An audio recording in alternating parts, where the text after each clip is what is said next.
Aqui na Paraíba, 3 trabalhadores são afastados das suas atividades por causa de doenças ou acidentes de trabalho. Esses dados são do Ministério Público do Trabalho, aqui no nosso estado. Muitos desses casos se transformam em denúncias na Justiça. Só no ano passado, a Procuradoria Regional do Trabalho na Paraíba recebeu 514 delas, relacionadas à irregularidade na área de saúde ou segurança. Trabalho. O que isso significa para você? Na minha vida significa tudo, porque eu dependo do trabalho. Trabalho para mim é lazer, então colocar o trabalho como qualidade de vida. Como diz o ditado, o trabalho dignifica o homem, né? Então é importante. E perigo? É um dado assustador saber que 7 vidas são perdidas por dia no Brasil, só em decorrência de acidente de trabalho. No mundo inteiro, só 3 países têm mais mortes que o Brasil. O Brasil, na década de 70, era o campeão mundial em acidentes de trabalho, né, em vítimas fatais. Hoje, passados aí 30, 40 anos, nós estamos em 4º lugar. Saímos desse ingrato pódio, mas ainda estamos numa posição preocupante, né? Ainda mais quando a gente sabe que quem está em primeiro lugar nesse pódio tem uma força industrial muito maior. Aqui na Paraíba, ter um emprego também pode ser um risco.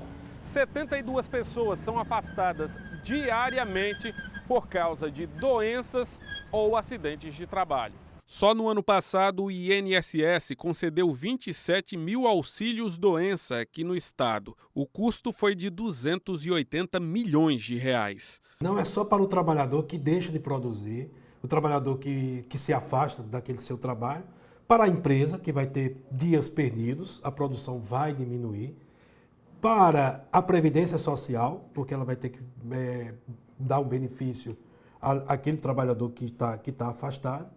A nossa sociedade vai ter gasto com o médico, com o hospital que vai atender o acidentado.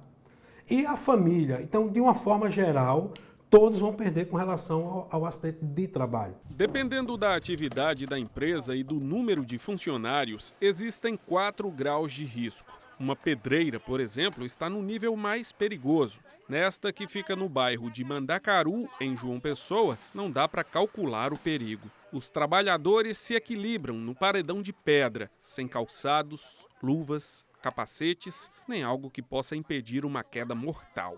Se você é trabalhador e tem entre 20 e 44 anos, saiba que está bem no centro do alvo. As vítimas, de 7 em cada 10 acidentes, estão nessa faixa de idade.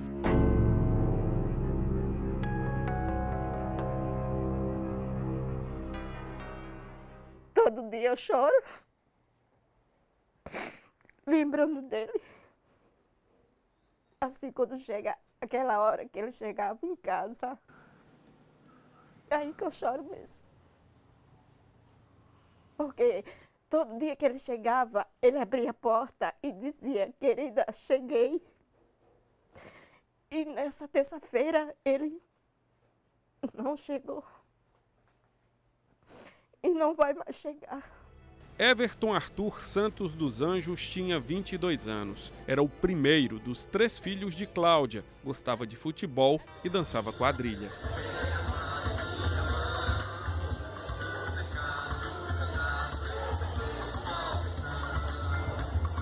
A irmã diz que os ensaios já começaram, mas o São João desse ano vai ser diferente.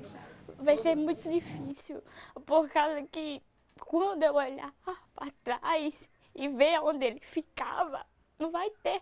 Quando eu olhar, vai ficar vazio. Outra pessoa vai estar no lugar dele.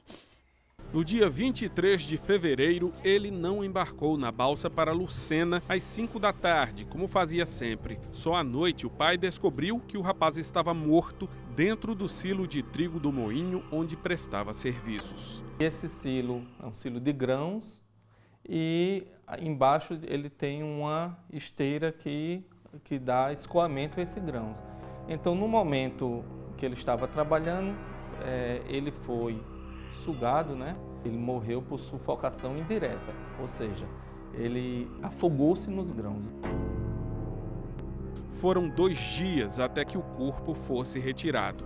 O único EPI encontrado no momento foi uma máscara descartável. Pela norma regulamentadora do Ministério do Trabalho, ele deveria estar utilizando um cinto tipo paraquedista e isso preso em um talabarte duplo, que são 2 cordas presas a uma linha de vida. Então, se acontecesse o que aconteceu, né, se ele fosse puxado, ele seria preso por essas 2 cordas. Na verdade, é duplo porque se falhar uma, ainda tem a segunda. E isso realmente não tinha nada nesse sentido. Ele tinha sonhos. Ele estava planejando em casar. E, de repente, o sonho terminou. A justiça é só o que resta para a família e para outros tantos trabalhadores. Há situações em que não há como não reconhecer que o acidente ocorreu, né? São chamados acidentes incontroversos. Há situações em que o acidente é controverso, ou seja, a empresa sequer reconhece que o acidente típico ocorreu, né? Ou então alega que não houve culpa da sua parte, que a culpa foi exclusiva da vítima, que o acidente foi decorrente de um caso fortuito ou outras situações. E aí busca indenizações por danos morais, indenizações por danos materiais.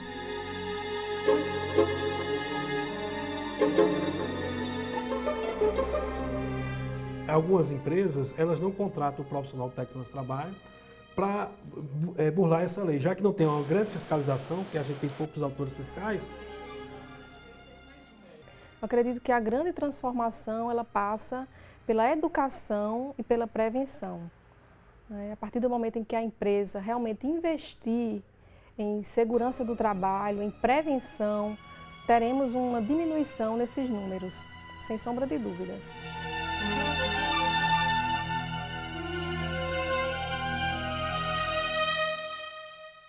A empresa diz que prestou todos os esclarecimentos sobre o ocorrido aos órgãos competentes na época e que o trabalhador terceirizado possuía, sim, treinamento específico para o desempenho em espaço confinado, em altura, e usava, sim, equipamentos de proteção individual.